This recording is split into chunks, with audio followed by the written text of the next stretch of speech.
บรรยากาศโลกาอยู่หน้าไต่นี่คนดุคนมันมามันหลบคำ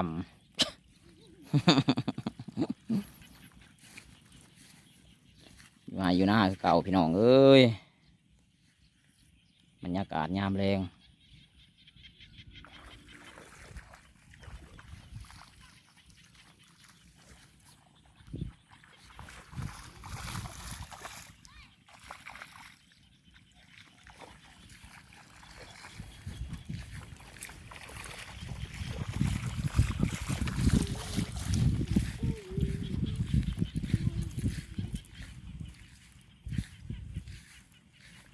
ข่อยคำยามแรงเด็กงัวเลี้ยงควาย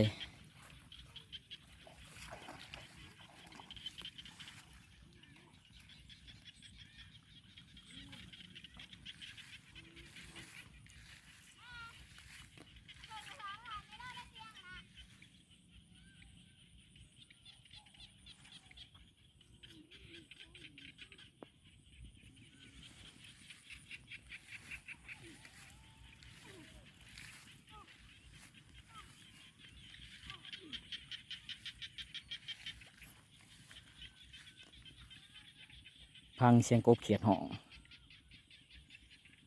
อีสานบ้านนา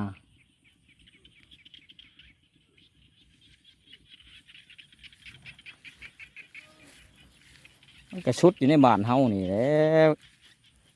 มีความสุขเฮ็ดหน้ากินเขาว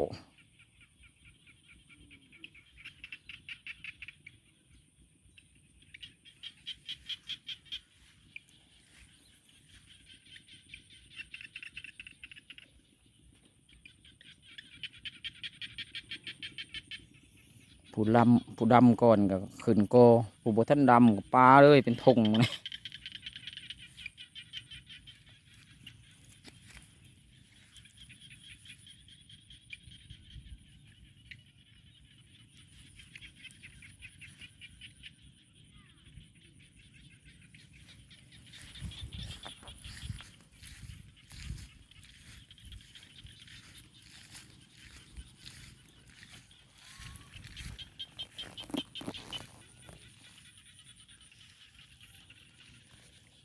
ทีมหน้าหน่อยคอยนาง